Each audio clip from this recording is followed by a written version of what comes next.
You can text and WhatsApp us on 07745 278 978, or as Hasib is very keen for you to call in, you can call us on 01733 602 133, or you can send us a question through Facebook, which seems to be one of the most popular mediums alongside WhatsApp. I'm delighted to have Julie Coraccion with us tonight. For years, she worked as a professional organizer and teaching people how to clear clutter. And I think that's going to be very useful for me. I don't know about you, Hasib. And those things were useful for you if you were looking to hire, barter, or rescue family and friends from their clutter nightmares. In 2009, she took the plunge and started her own business, Healing Through Organization. And that was to help people become better at organizing, to help them declutter their life and their business. Once she overcame the fear of public speaking, she started using classes and workshops to get her core message out. In 2011, Julie was invited to create and host an online international TV show. She's always enjoyed learning about body, mind, spirit topics, and named her show Reawaken Your Brilliance. From the show, she went on to the next phase, which was launching a podcast. And I was speaking to Julie a few moments ago before we went live, and in January her podcast had over 1 million hits, and that is phenomenal. Wow. So I'd like to know a bit more about that. Good evening or good afternoon, Julie. Good evening and good afternoon. Thank you so much for having me. Thank you very much for being with us. I'm very excited to have you here because as a busy person, I'm not as organized as I could be. So I'm looking forward to your tips on how you can help me and our listeners to become more organized. I think it's really important to be organized. And, you know, sometimes people will say, well, you're born that way. And that's not true. It's a skill and something that I'm good at, but it's like a muscle. If you exercise it, you can do it. So just once you learn some tips and tricks, you can be well on your way to being organized. I'm very keen to find out how you actually started this particular journey on helping yourself and people become better organized. Well, the truth of the matter was, prior to starting my own business, I was a director of development. So I worked in the nonprofit world, and I raised funds for a nonprofit. And I'd been living in Los Angeles, ended up moving to Raleigh, North Carolina, where I am. And the job that I had was the worst job I'd ever had in my professional life. And I knew pretty quickly that I was going to leave. So I thought, well, what could I do? I don't want to just get another job. I really want to go for it and have my own business. What could I do that would use my skill sets, but that would also help and support people to have a better life? And so as I thought about it, I was like, I can organize, because people would always say to me, you're kind of type A, will you come help me organize? And so I'd been doing it and just didn't even know it was a profession or a job. So that was kind of the impetus to get started and get people organized and clearing clutter. What do you see as the main reasons for why people aren't organized or why they are disorganized? Oh, gosh, that's really individual, but it can be, here are just some examples. So you could be disorganized because you're afraid of success. So say you want to write a novel, but you're so disorganized you can't find the time to get it together. Or you're doing really well in your career, but you're afraid of that next promotion. So maybe you're disorganized, and that keeps you holding you back because you're fear of success. And on the other hand, you might be afraid of failing. So, well, if I'm distracted by all this clutter and disorganization, then I won't fail. You know, I've already set myself up for failure, so then I can't. For some people, they might have grown up just in a chaotic household where there was lots of clutter, and that's kind of what the norm was for them. And so in your childhood, if that's normal for you, you're not going to challenge that or think it's wrong unless someone points out and says, hey, you know, this isn't typically how people live. And there can be instances. I was working with one client, and she was pretty well organized and had her clutter under control, except for one whole wall that covered the entrance to her home and the living room. It was complete clutter. So as we're talking, because as I'm doing this process, I have people fill out an assessment, but there's also what I consider coaching along the way. And so as we're talking, I realized she hated her neighbor. And this guy was just nutso. She, said, turn your lights off. And it was in an apartment complex and just was really driving her crazy. And so the clutter and disorganization was an attempt to keep him out. And she wasn't aware of it. So those are just a few examples of why someone might be disorganized or have a lot of clutter. So when they approach you and you start working with them, what are the types of things that you help them become better at? Well, it would be one, figuring out the root. Because if you don't figure out the root, then it's most likely going to come back. So for example, with the client that I just mentioned, if she didn't figure out she was physically trying to shut out her neighbor, we could have cleared all that clutter and gotten it organized, but it would have gone back to the way it was. So it's very important for me to help people get to the root of their problem and then coming up with systems that work for them.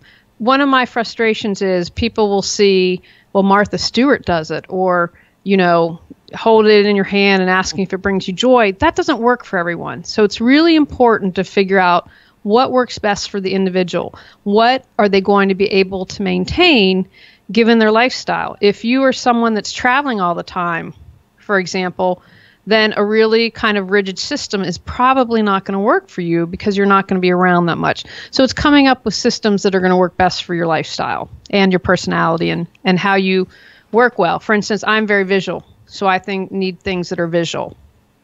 Of course, and we're all different, like you said, so it's not going to be a one-size-fits-all approach, I guess. Correct, exactly.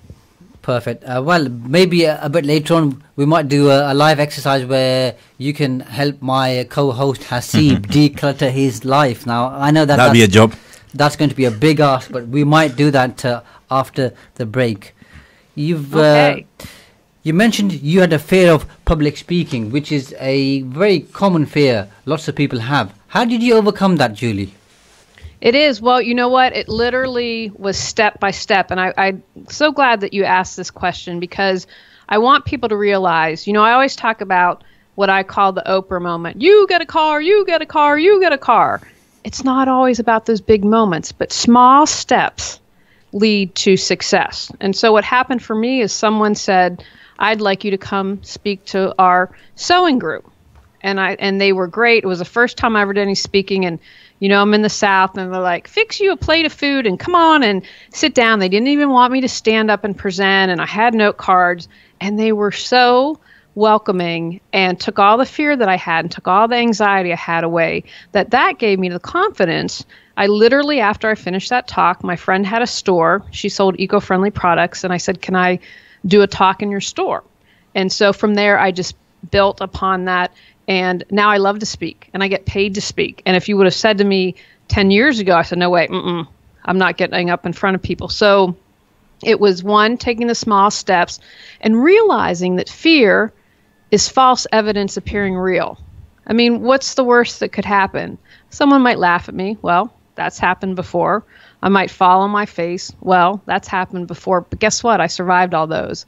And it wasn't as bad as I thought.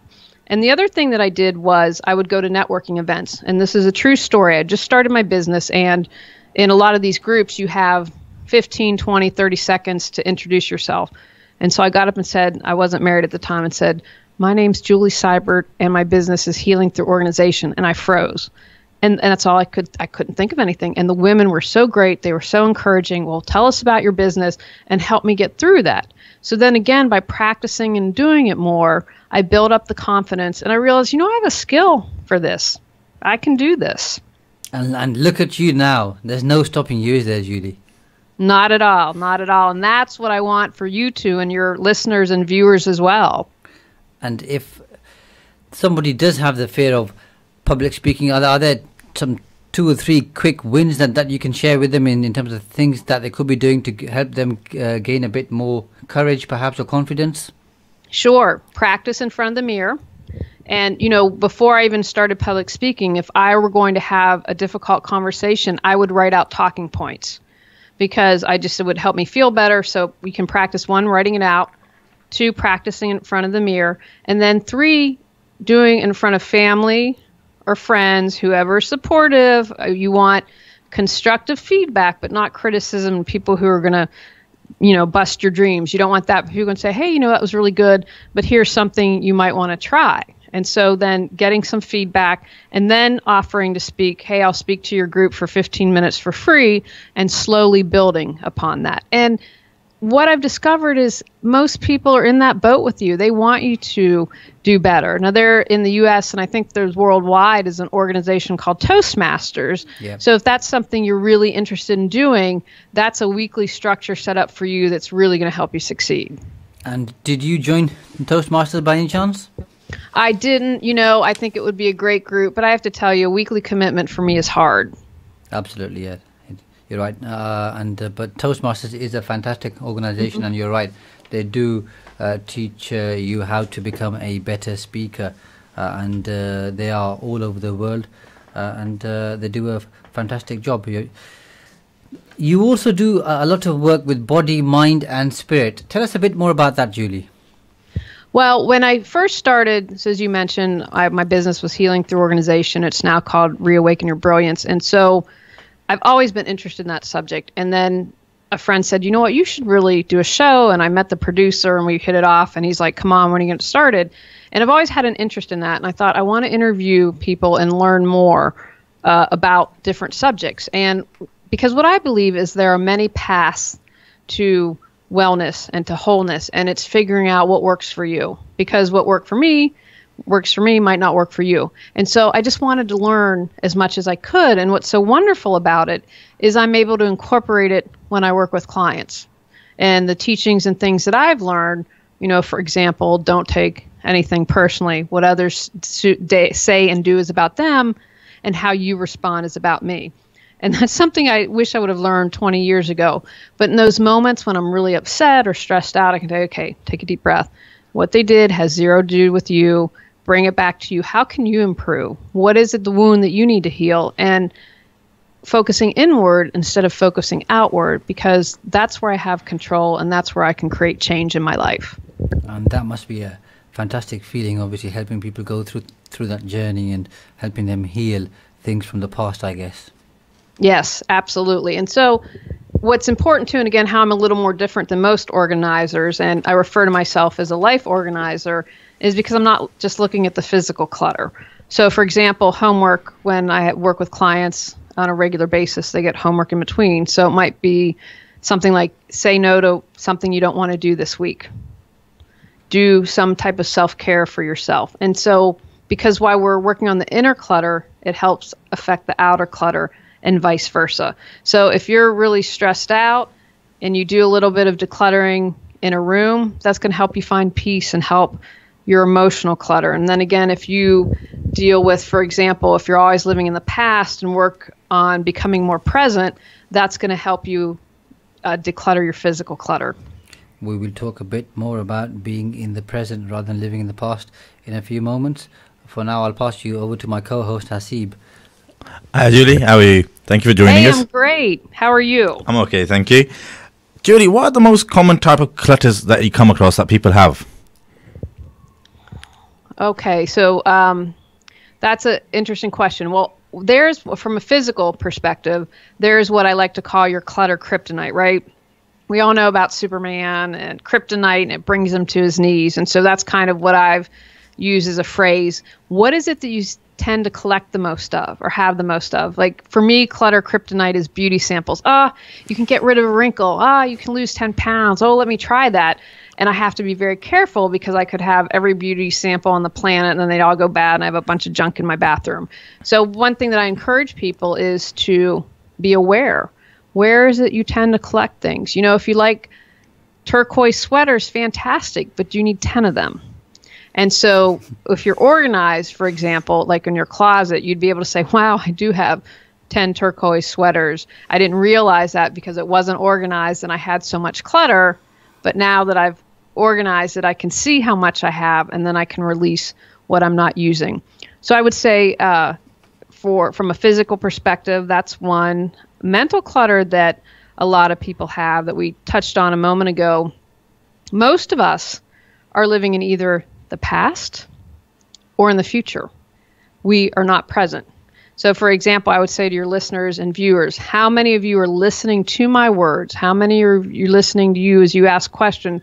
Or are you thinking about what you're about to make for dinner? Or are you thinking about the meeting tomorrow? Or are you truly tuned in and listening? I gave a talk about 6 weeks ago, and I talked about this, and they were really great. It was at a corporation, and they all kind of chuckled, and I could tell a lot of it, hey, you're honest, that's a good start. Had already realized, you know what, I'm not fully present for this talk. So that's just an example. Emotional, I would say a lot of emotional clutter for people I work is not feeling their feelings. So bottling up, and then, what you resist persists. So if you're stuffing all those feelings inside, at some point they're going to come out, and maybe at an inappropriate time, or you have a knee-jerk reaction. I would say for spiritual, that what I have found is most people lack gratitude. And I think for more industrialized nations, for the wealthier nations, this is probably more of a challenge. But I see a lot of us as not realizing how much we have and having gratitude for that instead of focusing on what we don't have. So that's just a quick, is that what you were looking for? Yeah, that's brilliant. And thank you for that. Also, Julie, fear, that's an amazing topic. Several of our guests I've come across, probably including you, you could probably do a whole podcast just on fear. I think that stops a lot of people doing what they want to do. Any tips on that, how to overcome the fear? Sure. Well, as I mentioned a moment ago, fear is really false evidence appearing real. And what I do when I'm afraid, and I call take it down, not very original, but it's honestly what I do. So I say, okay, here's my fear. And then, okay, it's up here in this big global fear. And then I say, okay, well, what are the odds of that happening? Well, pretty much slim to none. And then I kind of bring it, maybe we have the global level, and then we bring it to a national level. And then I say, okay, that's not really going to happen. And then the state and the city and the town neighborhood. So it's just kind of a way to frame it. And so when I get to the end, then I say, like when I was talking about public speaking, yeah, you know what? I could trip. I can be kind of klutzy, but you know what? I can handle that. I know that I can handle it. And I believe we can handle a lot more than we give ourselves credit for. And so what I have encouraged people to do is make a list of all those times when you have faced your fear and succeeded, and when you've taken action. And so when you're in doubt, I want you to pull out that list. I want you to look at it and remind yourself, look at what you've done. Look at what you've accomplished. Look how you have overcome your fear. Because again, I don't think we give ourselves enough credit. I also am a big fan of enlisting support. I had to have a really difficult conversation once, and I made my friend come over and hold my hand. I wasn't looking forward to it. I needed the physical, moral support there, and I did it, and I was able to have the conversation and get it over with and do what I needed to do. And the other thing I would say is I believe this from personal experience. I believe this based on my work with clients and from all the interviews that I've done. So many times we create all this energy around the fear. And when we actually do what we need to do, it's a huge relief. It's like, oh my gosh, I wasted all that energy on possibilities and things that most likely weren't going to happen. And it was so much easier to walk through the fire than worrying about the fire. So just take that first step and go for it. Oh, brilliant advice there. Because some of us overthink an idea. We keep thinking we're going to do this, but we do not implement it. We don't go forward because of that fear. And having many ideas, and as human beings, we like to overthink things. How can we get away from that? Well, that's what I would call your ego, your mind, mental body. And so what I like to say a lot is awareness plus action equals change. So if you don't become aware of where you need to change, or if you don't take action to change, then nothing is ever going to change. And you'll be like, why is my life the same? I've 5 years have gone by and I'm not doing what I want to do. And so it's just a question. One, make it a manageable step. Don't think, oh my gosh, I've got to declutter and organize my house. Start with one shelf in the bookcase. Have that little baby step and build upon that to take action to move forward. And, I would say to your listeners and viewers, where do you want to be a year from now? If it is, April 2019 and you're still where you are, how are you going to feel? And then again, becoming present is really important because that is our point of power to change. When we're in the past, we can't do anything about that. It's happened. And when we're in the future, worrying and creating anxiety, we have no control over that. We don't know what's going to happen. And so that's kind of like what I would call spinning your wheels. So bring it to the present moment. So an example I would use is, say, if someone's like, man, I'm really worried about retirement. I am really worried I am not going to have enough money to retire. Okay, well, say you squandered all your money in the past. What's done is done. You can't wave a magic wand and change that. So let the past go, become present. And so instead of worrying and being out here kind of when your mind and your mental body and your ego telling you, oh, you're going to be homeless, you're going to starve and getting you all crazy, what actions can you take in the present? Okay, I'm going to stop going to Starbucks every day, and that's going to save me $30 a week. That's $120 a month. I can invest that. You know what? My friend Sue knows a lot about money. She's super smart. I'm going to set up a meeting with her and ask her what she does. I am going to go through my budget and see where I can save money. So you take those steps and you ignore the mental body, the ego. That ego is always going to be there because remember, your ego's job is to keep you safe. And what your ego perceives as safe is like the caveman time. So ego's just doing its job. Thanks, ego. I appreciate you looking out for me. I've got this. Have a dialogue. Have a conversation. Say, you know what? Thanks. You stay over there. I've got some work to do. We'll talk to you later. And don't allow it to overcome and put you in fear and prevent you from moving forward. Oh, brilliant advice. No, thank you for that, Julie.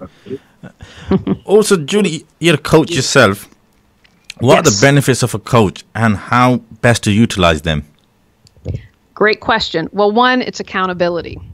Because I mentioned a moment ago, or if it's April 2019 and you're not where you want to be, a coach makes you accountable. And also, a good thing about having a coach is I am not caught up in what's going on in your life. So I'm kind of that neutral party that can step back and say, okay, have you thought about this? Here's a different perspective.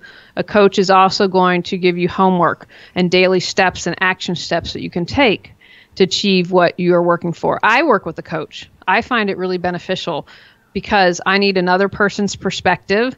Again, I love my husband, and he's someone, I have a handful of people I trust with my life, but I want someone who is not in the middle of that and is going to be able to give me new perspectives, gives me things to make me a better woman, and it just allows you to be accountable and it allows you to move forward. And, you know, I want to talk about that a moment. In every moment, we have a choice. So we can choose to do nothing. We can finish this hour and someone is listening saying, wow, I really need to clear my clutter, or I need to do this, and then takes no action after the hour. And that's okay, but it's a choice because sometimes we fall into that trap of thinking, I don't have a choice. And that's not true. In every moment we have a choice, and it's about how much are you willing to dig? How much are you willing to do? So it's important to remember you always have a choice. Thank you very much for sharing that. We're just about to go towards a very short break. So listeners, please do join us after the break where we'll be getting more insights from Julie. See you in a few moments. Stay tuned to Salaam Radio after this short ad break.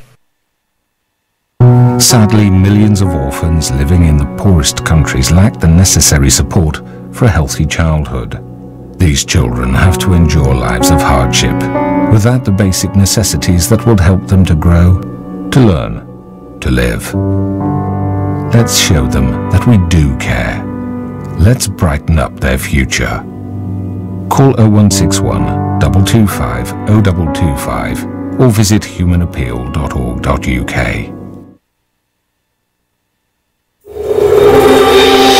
Need a great place to chill out? Look no further than The Lounge for quality food and drinks at a great price. Try our varied menu: pasta, seafood, burgers, grills, salad, soup, rice and sides. Also hot and cold drinks, milkshakes and mocktails. Leave room for our exquisite desserts. The Lounge, 417 Lincoln Road, Peterborough. Call 01733 709 306 to order for delivery. The Lounge. Friendly service with a great atmosphere. Need car parts quickly and at a great price? City Auto Parts offer competitive prices, trade accounts and a delivery service in and around Peterborough. For all your parts and accessories requirements, visit City Auto Parts, 30 Fitzwilliam Street, Peterborough, PE1 2RX. Call us on 01733 347711 or visit www.cityautoparts.co.uk.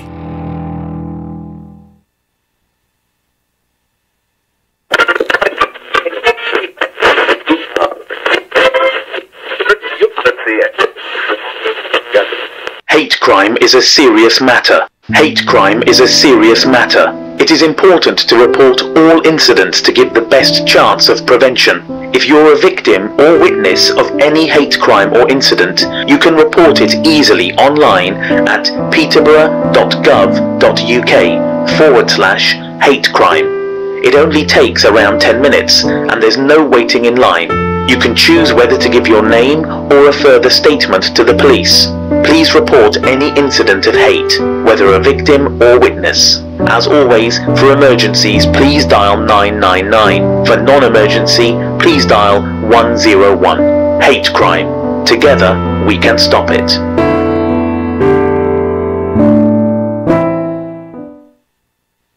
Gems and jewels. Wise sayings, interesting events, and moral lessons from Islamic history. Who is more honored? Ash'ath ibn Shu'abah al-Misisi related that Harun Rashid, the ruler of the time, came to Al-Raqqa, where the people did not gather around him, but rather around Ibn Mubarak.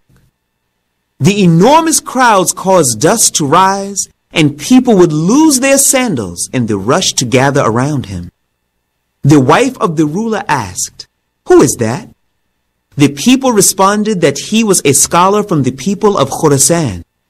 She replied, "By Allah, that is a kingdom, unlike Harun's, where people do not gather except with the force of the security and police." One can conclude that the honor bestowed upon a learned man far surpasses that of a ruler in the hearts of the masses. Broadcasting 24 hours a day, 365 days a year. This is Salaam Radio. Assalamu alaikum, welcome back and thank you for joining us. If you just joined us, you're listening to Salaam Radio on 106.2 FM and Inspire FM on 105.1 FM. This is the Empower Hour show.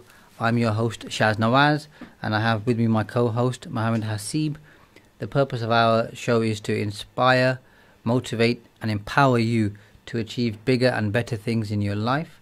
And how we do that is by inviting world-leading authorities who share their knowledge, experience and expertise. And as always, we would love for you to get involved. You can do that by emailing us on studio@salamradio.co.uk. You can text or WhatsApp us on 077 45 278 978, or you can send us a message through Facebook.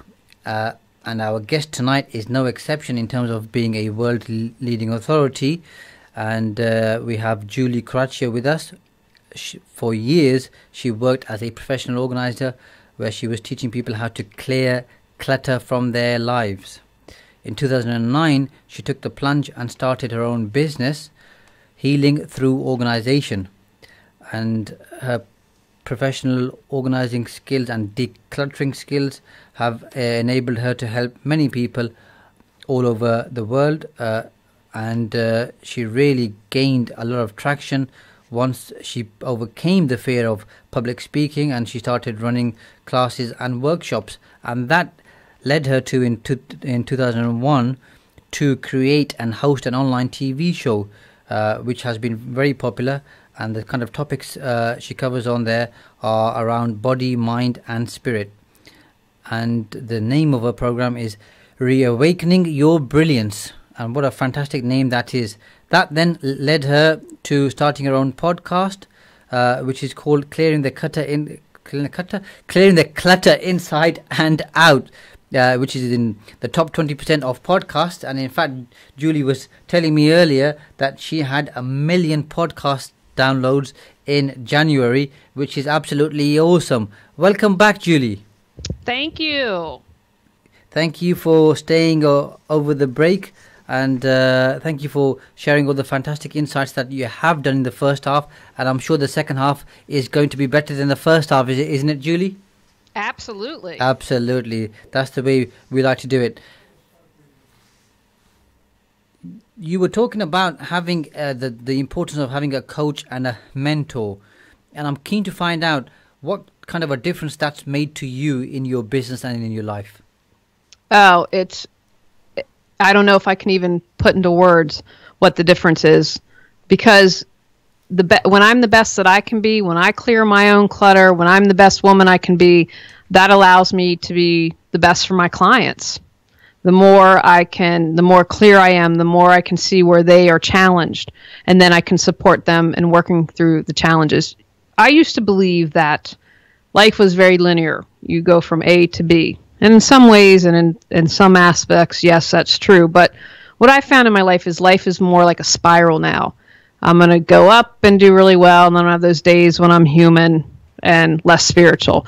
And so I always thought, well, there's this end to get to. I will be enlightened. I will have knowledge or whatever it is.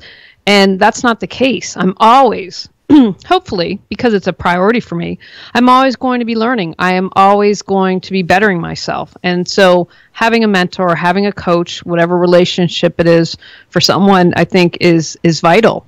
And again, that's outside, not your spouse or your partner, that's not a close friend, that's someone that kind of has that neutrality, that will be able to give you fresh perspectives and see where you might have a blind spot. Absolutely. We've had a couple of questions from our listeners, which I will come on to in a moment. But something which you mentioned in the first half of the show with Hasib was about ego. And sometimes I find that there are certain people who have an ego the size of Mount Everest. But then they at some point they realize they need to kind of tame their ego. So are there any particular exercises or things that they can do to kind of withhold their ego? Oh, let me think about this for a moment. That's a really good question. I think one thing, remember, we're all on our own personal journeys. So if we have an inflated ego I love that comparison to Mount Everest. If we have this inflated ego, that comes from thinking we're better than someone usually. Well, why do we have a need to think that we're better from someone? Usually because we don't deep inside think that we are. One thing that I say a lot, and I truly believe this with all my heart, I believe you can boil it down to two emotions. You're either in love or you're in fear. Hate is about fear. And so what I also, taking it a step further, if you're struggling with something, then it stems from feeling not good enough, not worthy enough, or not loved. And those are, talk about false. You are good enough, you are worthy, and you are loved. And there are going to be people throughout your life that tell you that. And you just have to let them go to the wayside and know that that is not your truth.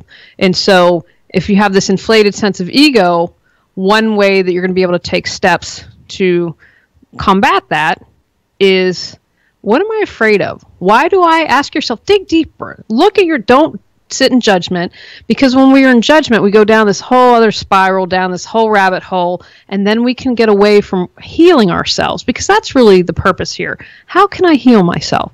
And so don't judge yourself.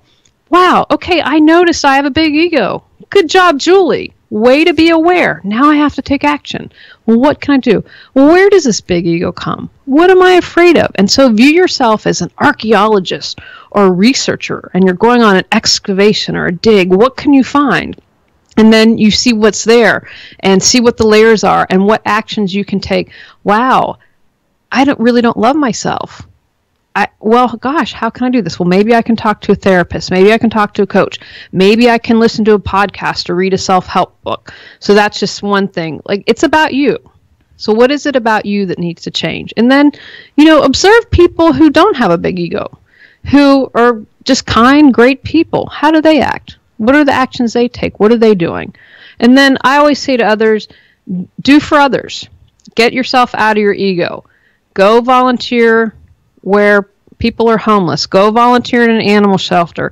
Get out of you for a moment and see where people in the world are suffering or challenged. Because most of the time, they're usually people that are a lot worse off than we are. So bring that back to that gratitude. I'm so grateful for I have. How can I give back to others?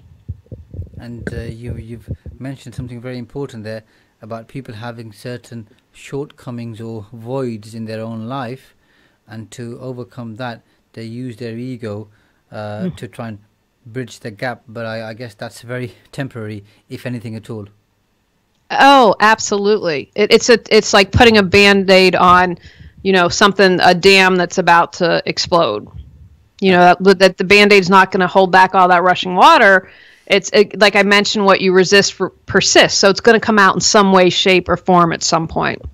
Absolutely. And I guess when it comes back even worse. And then it's just a cycle, isn't it? It gets worse. So the ego probably gets bigger. And before they know it, they've become this horrible monster, which they never really were, I guess. Mm-hmm. Yeah. So I've seen a few people like that in the past. One of the questions we've had from our listeners is, do you have any particular spiritual exercises that you can recommend or suggest that they can use, just to kind of get their mind to settle down a bit? Sure. Well, one I would say is find a mindfulness practice that works for you. You can research on Google the benefits of a mindfulness practice. And when I first learned to meditate, I went to a class and it was sitting on a zafu, I think is how you pronounce that, and holding your hands in a certain position. I was like, oh my goodness, this does not work for me. So one that's going to be key is finding something that works for you. For instance, I mow the grass. I love mowing grass. For me, that puts me in a meditative state. For some people, it's listening to classical music. It could be deep breaths. So that's a good thing. If you find yourself getting upset throughout the day, or someone, you have a boss or a coworker that drives you nuts, okay, 10 deep breaths. And that's something, and I love that this question was asked, because I say write it down, have a little plan so we don't have that knee-jerk reaction. What can I do in the moment? I can take 10 deep breaths. I also believe in telling myself every morning, I'm a huge fan of affirmations, and affirmations should be present moment. So I have, they should be positive. I am good enough, worthy, and loved.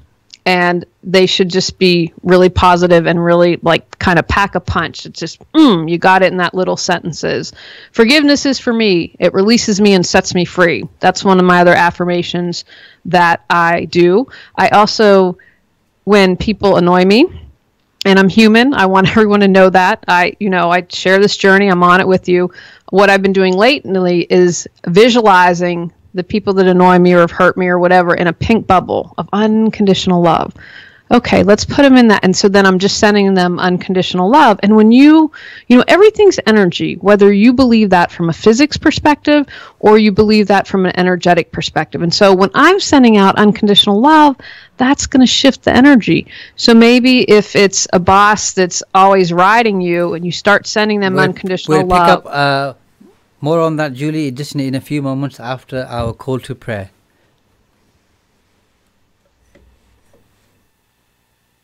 You're listening to Salaam Radio, and it's now time for Maghrib Azan. Allahu Akbar, Allahu Akbar, Allahu Akbar,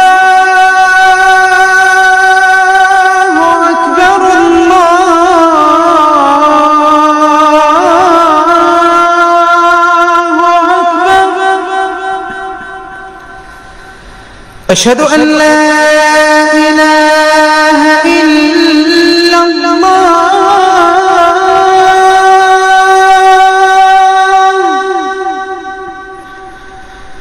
Ashhadu an la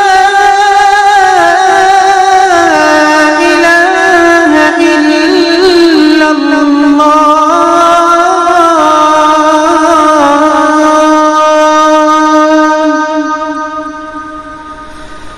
Ashhadu anna Muhammadan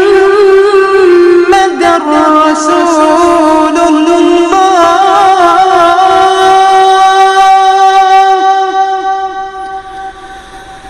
أشهد أن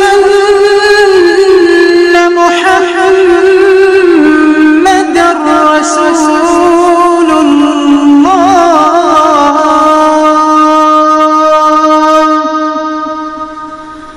حي على الصلاة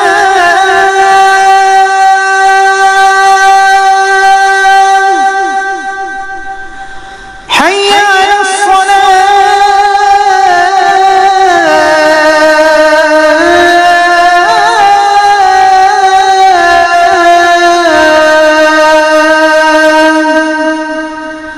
حي على الفلاح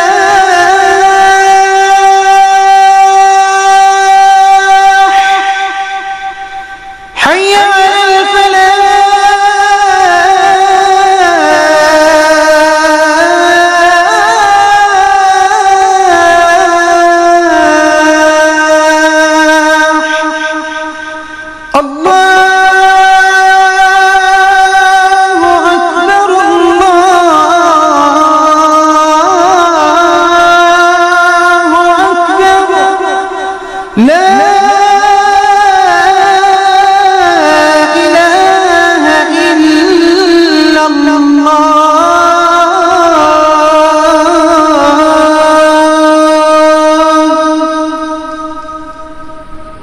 الله أكبر الله أكبر لا إله إلا الله أكبر الله أكبر لا إله إلا الله. اللهم صل على محمد وعلى آل محمد كما صليت على إبراهيم وعلى آل إبراهيم، وبارك على محمد وعلى آل محمد كما باركت على إبراهيم وعلى آل إبراهيم في العالمين إنك حميد مجيد.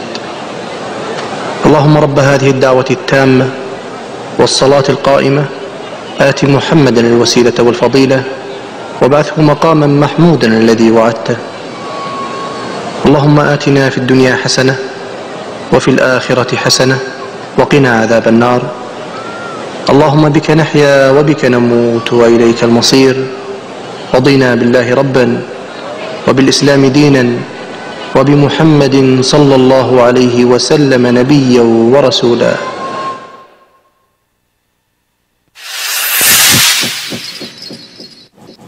السلام عليكم ورحمة الله وبسم الله. قال النبي صلى الله عليه وسلم الحياء شعبة من الإيمان.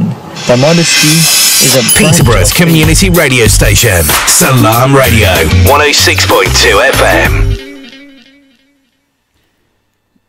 Thank you very much for staying with us after the call to prayer. You're listening to Salaam Radio on 106.2 FM and Inspire FM on 105.1 FM. This is the Empower Hour show. I'm your host Shaz Nawaz, and I have in the studio with me my co-host Mohammed Hasib, and I'm delighted to say we've been interviewing Julie Coraccion, who's been sharing some fantastic insights with us about personal development, healing, spirituality, mind, body, and good afternoon and evening, Julie, because I know you're 5 hours behind us. About 5 hours. Yeah, about 5 hours in time. In terms of mind and healing and body and spirituality, I think you're probably a couple of decades ahead of us. Oh gosh, no, I wouldn't say that much. I'd say we're pretty much on the same page. We're all, it's that spiral. We're all at different learning places. Absolutely. It's a journey, isn't it? Yes, yes. You were kindly sharing some exercises, spiritual exercises. Another question we had was physical exercises, and I appreciate you mentioned breathing exercises. Are there any particular ways that people can use breathing exercises? I mean, some people don't know how to breathe properly, so do you have any particular tips on that? Well, one, what I love about YouTube is there are lots of videos, and if you're like me and very visual, then do that. I love Andrew Weil. Okay. He is the one, I believe, who is, and you remember you want to do deep breathing from your diaphragm, because most people were breathing from up here and our up in our chest, and it's very shallow breathing. And so he has, 7 deep breaths, and then you hold for 7 counts, and then you release for 7 counts. And I'm telling you, if you're stressed out, you will notice a difference after doing that. So I'm a fan of Andrew Weil, and that's Weil. I would say go to YouTube and Google, and then that way you can see or listen to different breathing exercises that you can try. But, make it fun. Make it an adventure and say, what would work for me and what would be kind of fun to do. But I think something physical is a great suggestion, or something like Tai Chi. Yeah. Which is, kind of those beautiful, slow, fluid moments, or yoga, or even stretching. Those, again, like help us get in our body. And if you're ever feeling anxious or really stressed out, a lot of times you're kind of leaving your body. So do something that can ground you and bring you back. I'm also a fan of grounding, which you can do something simple by imagining a cord. Some people like to imagine an animal tail, and then just kind of having that cord at your first chakra and imagining it going deep into the center of the earth and really keeping you grounded and really keeping you there. That's another practice that's kind of a physical, energetic, that people might benefit from too. Absolutely. You mentioned the first person Inder somebody, and I'm not too sure if our listeners would have caught his name. Would you mind sharing that again, Julie? Dr. Andrew Weil, and that's Weil. Was there somebody that you mentioned before him? That I mentioned beforehand. I think you said Inder somebody, or was that Andrew? Maybe. Andrew Weil. Okay, no, that's absolutely fine. And the first time that I actually was practicing to breathe from my diaphragm, I don't know about you, Julie, but there was so much oxygen going in my head and my brain, I was feeling very dizzy. Yes, me too. Yeah, and I guess the more that you practice, the better that you become, and the more that your mind and your body gets used to breathing from the diaphragm. And what a fantastic difference that makes, especially when you're a public speaker, in terms of being able to project to the back of the room. Absolutely. Absolutely makes a huge difference. And then, when you get that burst of oxygen and all that more oxygen coming in regularly, that just helps you in so many different ways. It gives you energy. It gives you vitality. And not only does it help you physically, but remember, everything's energy. So that's what you protect. People pick up on that. They're attracted to that. Another common question, or a regular question we get asked by people, is because they are busy running their businesses, they find it very difficult to relax. Now, I know you've mentioned meditation and a couple of other things, but is there anything else that people can do which will help them relax more? Sure. They can listen to classical music or some type of music that relaxes them. I know that supports a lot of people. I am a huge fan of massage. I think that that's very beneficial, and that we need human touch, especially if you are single and don't have a lot of interaction or hugging a lot of people. Hugging something that can really support people. Again, having that physical connection helps reduce stress. Meditation is great for that. Physical exercise is really good. Going to the gym, exercising, getting your body moving, that's something that can help relax you and your stress as well. And I like things like swimming. I like being in water. That's something that I found. Taking a walk is really beneficial. It's really about finding what's going to work with your lifestyle and what works with you. And again, the deep breathing and carving out time every time today to unplug. We are so plugged in. It's like we have to know what's going on Facebook 24/7. And I'm a huge advocate of unplugging for big chunks of time, whatever you can manage during the day. And if nothing else, and you're lonely, make a trip to Cleveland and buy a model of Superman, and you can hug him every day. Yes. Absolutely, yeah. I mean, in fact, the first time I went to Cleveland, because I'd forgotten Superman was from Cleveland, and as you get out to the airport, they have a big model of Clark Kent there, and that put a big smile on my face, hence why I've now always remember that Superman comes from Cleveland. Yes. I can never forget that now, but we digress. Another common question that we get asked by people is that sometimes that they have a problem trying to stay in the present. They are kind of carrying baggage from the past, be it from the childhood or any other experiences that they've had. and they are not able to operate at their best. So what can they do to help them live in the present as opposed to the past, or perhaps worrying about the future? So you could put a little rubber band around your wrist and snap that. You know, if you have that, okay, boom, where am I? Becoming aware. So the first time I did this, like, gosh, I thought I was going to go nuts. Take 5 minutes out of the day, begin with that, and notice, where are you? Really pay attention, because when you start to do that, you'll be like, oh my gosh, I didn't realize I went to the past so much, or I didn't realize I went to the future. I didn't realize how I wasn't in the present moment. So using a rubber band, monitoring your thoughts are a good way to kind of take that baby step to get started, becoming like, really, where am I? Yep, and in fact, I took our co-host Hasib here on a 3-day spiritual journey, and he was firewalking. He was walking on glass. He broke an arrow, and he also broke a board, and also he had a couple of rubber bands around his wrist, and all day and night he was just pulling the rubber band. And he may share that experience with you, Julie, in a few moments. But before I pass you back to Hasib, what are your top 3 books that you can recommend to our listeners which have had a massive impact in your life? Oh, well, they would be The 4 Agreements by Don Miguel Ruiz. That's a short book. That's something that I read quite frequently. I'm looking over at my office shelf, that for sure. This is a spiritual book. It's called Eat, Pray, Love, which was a novel by Elizabeth Gilbert. And that's a book that I tend to read every year, because I was like, oh, wow. I read it last year and I thought, how did I miss that spiritual principle? I've been working on that. And so it's one of those novels that I discover something new, and it is a spiritual journey. It's about finding yourself, and even though it's quote unquote not a spiritual novel, I would say that. And then I'm looking, there's so many that I like. What else would I recommend? And if the Buddha did, and that's by a nun, and can send you, I can't think of the name. She does like If the Buddha Dated, If the Buddha whatever, that I think gives great advice. Those are right off the top of my head 3 that I'd recommend. Thank you very much, Julie. I shall now pass you back to Hasib. Julie got a question from one of the listeners. Personal development. Who are the people who inspired you? Who are the people that inspired me? Yep.